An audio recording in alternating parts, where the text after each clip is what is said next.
Milhares de pessoas foram às ruas do país neste domingo para bradar contra a corrupção.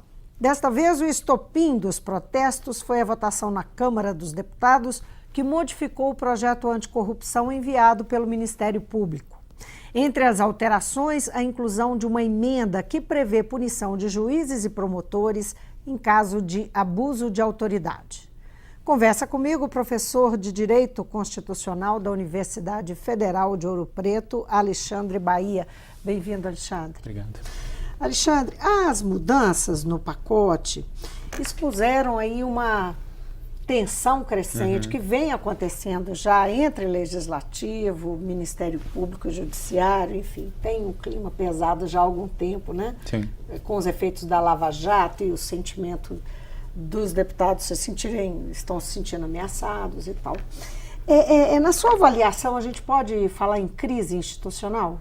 Eu acho que já temos uma crise já há um bom tempo entre eles. É engraçado porque normalmente o legislativo não era tanto o problema com relação ao judiciário. O executivo sempre foi a ponta de lança, não é? Mas a gente está vivendo algumas situações bem inéditas nesse sentido de que o legislativo, de repente, é que se tornou o protagonista da briga aí com o judiciário e com o Ministério Público por causa das investigações. Então, a gente tem sim uma tensão muito grande. Essa operação Lava Jato, nas suas várias fases, ela está chegando cada vez mais perto de alguns deputados e alguns senadores, e há uma resposta aí deles com determinadas aprovações e encaminhamentos. Como é que essa situação, né, esse contexto que nós estamos agora, né, que leva, inclusive, com todos esses acontecimentos no Congresso, a própria situação do Executivo, né, um pouco entrincheirado, envolvido em escândalos, envolvido numa situação de fragilidade grande. Como é que a academia está enxergando esse embate com o Judiciário e essa situação dos poderes e a relação deles? Eu acho que, no geral, a gente tem uma preocupação muito grande. Eu estava falando da reação do Legislativo, mas existe uma reação também do próprio Judiciário. Quer dizer, o processo contra o presidente do Senado, por exemplo, ele estava já no STF há anos, e há anos ele estava ali sem ter nenhuma grande movimentação, coincidentemente. O caso do Renan, o julgamento do Renan. E coincidentemente aparece esse julgamento agora, não é? Algumas semanas, 2 semanas depois da Câmara ter aprovado o pacote anticorrupção e abuso de autoridade e isso ter ido para o Senado. E foi uma decisão da presidente do Supremo, ministra Carmen Lúcia, de marcar esse julgamento para o dia 3, né, da semana passada. Não é coincidência, esse tipo de coisa não é coincidência. Então a gente tem uma situação realmente muito atrito. Não, porque assim, aí eu quero detalhar isso um pouco. Você diz, não é coincidência, mas o Supremo e a própria presidência do Supremo lida com isso como de uma forma litúrgica.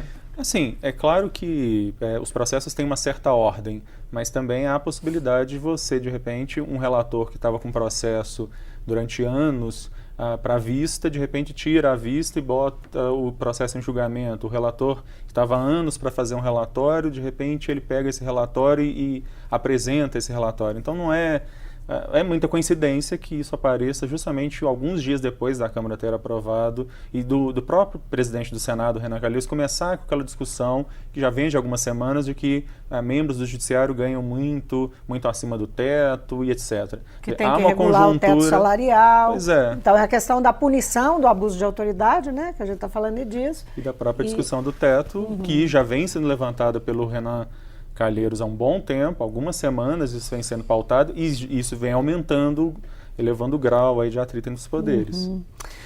Agora, sim. E o presidente nessa história, o presidente da República nessa história está acuado de fato, porque vão aparecendo coisas, ministros vão caindo aí, né, uma média aí de 1 por mês, a gente não pode esquecer de uma história que ficou meio apagada nos últimos dias, que foi daquele cheque de R$1 milhão que o presidente recebeu de uma construtora e de repente essa história foi meio que esquecida, né?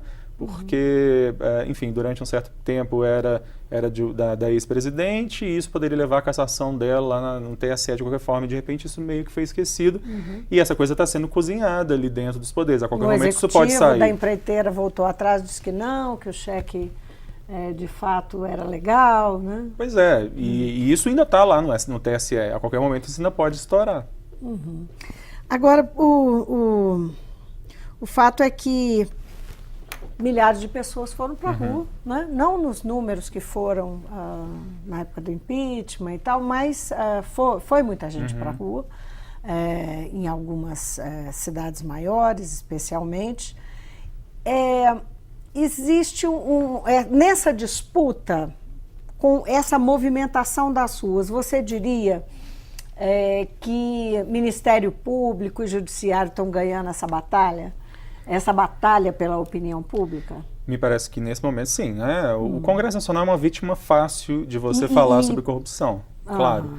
Né? E algo muito ruim. Isso é um mantra, né? Pois é, e isso é muito ruim porque isso desvaloriza muito uma função que certamente é a função mais importante dentro da República. Não é certamente nem o Executivo nem o Judiciário, é o Legislativo, né? A função mais importante de qualquer democracia. Então tem um aspecto muito ruim que é essa demonização também do Congresso, não que ele não mereça ser investigado, seus membros não mereçam ser investigados, mas a política não pode ser demonizada como eventualmente alguns discursos acabam fazendo. Né? Agora, o Judiciário e o Ministério Público estão surfando aí num certo movimento que os coloca como vítimas de um esquema arquitetado pelo Congresso para barrá-los, etc.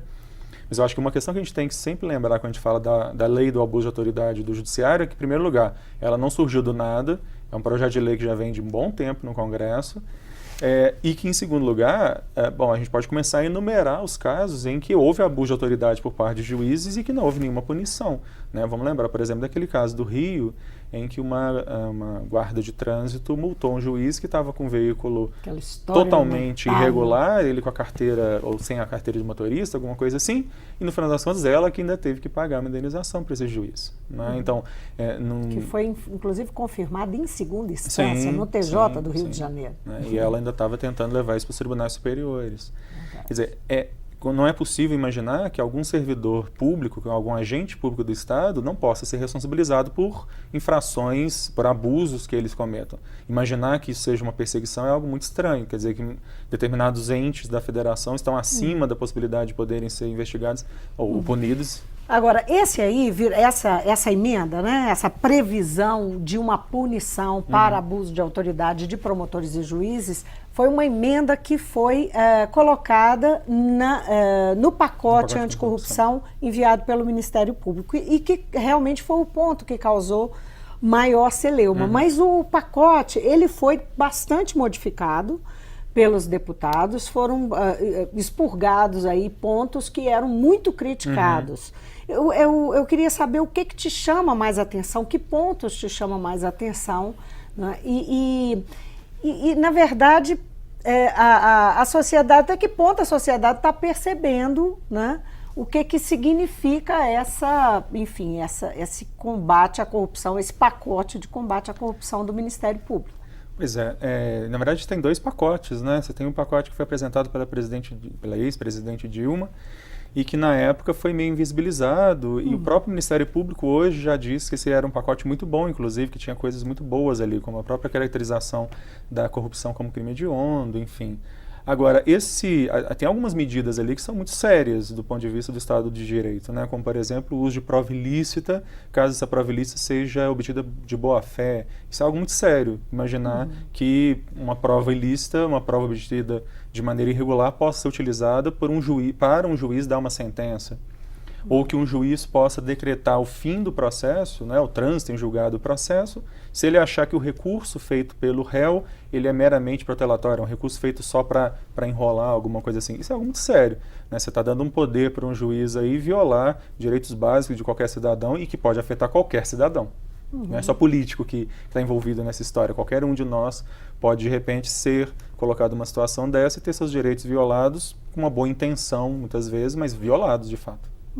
Mas por que você acha que a sociedade está se colocando... Ela está se colocando a favor disso? Quando ela vai enfim, defende, né, a bandeira anticorrupção, ela tem consciência de que tem direitos ameaçados? Eu duvido muito. Como é que esse nível de informação, como é que você enxerga isso? Pois eu duvido muito. Eu acho que a gente tem uma imprensa, infelizmente, uma grande imprensa que não colabora com discussões a fundo.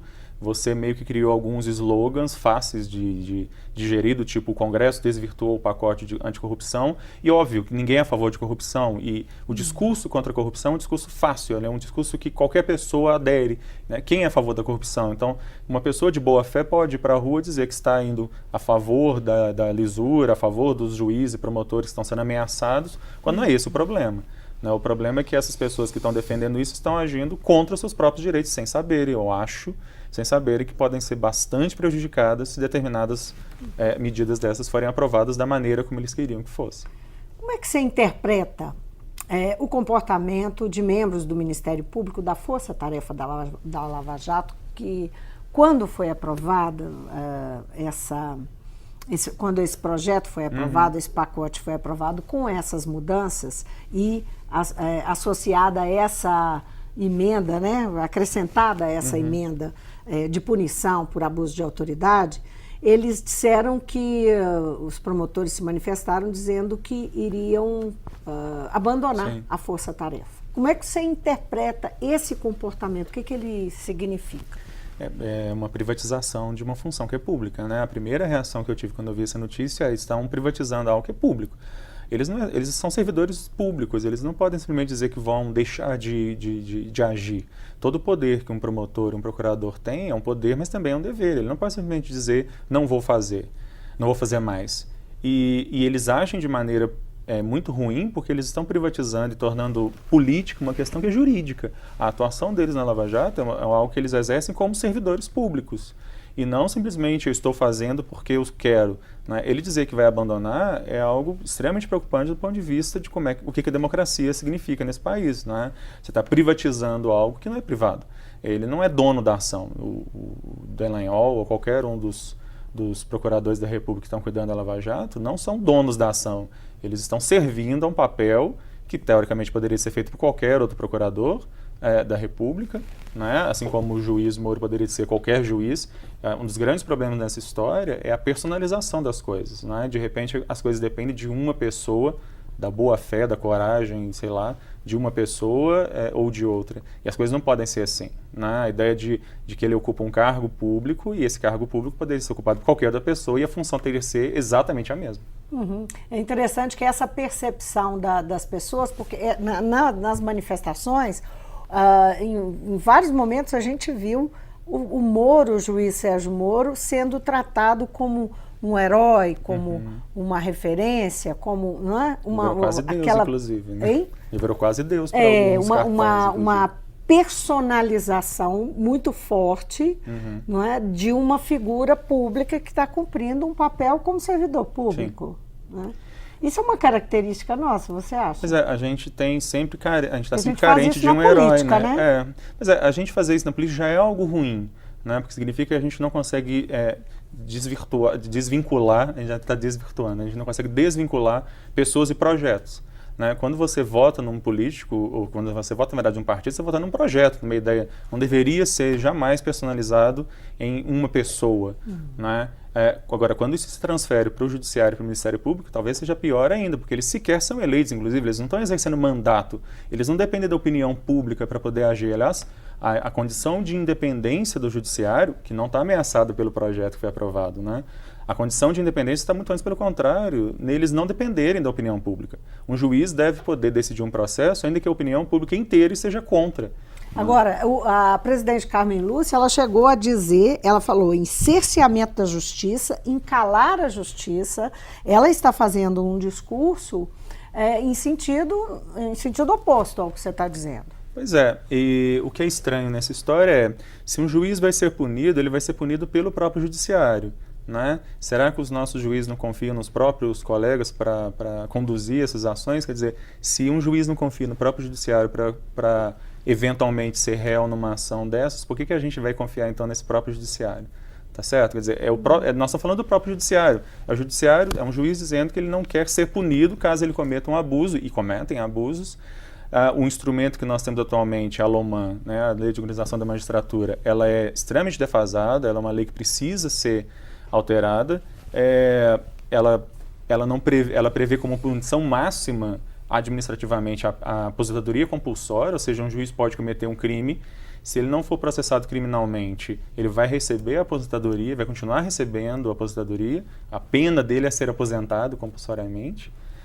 Então a gente precisa melhorar esses instrumentos de controle para evitar o abuso. A fala da ministra não condiz, me parece, com um judiciário que quer transparência, com um judiciário que quer que todos efetivamente sejam iguais. Porque uns podem ser processados e outros não, isso realmente não faz muito sentido. Há crítico dizendo, inclusive, que esse é um discurso, não só dela, mas é um discurso que é corporativo e que está embutido aí também nesse posicionamento, uma disputa de poder mesmo, de ampliação de poder do judiciário. Você acredita que caminha nesse sentido?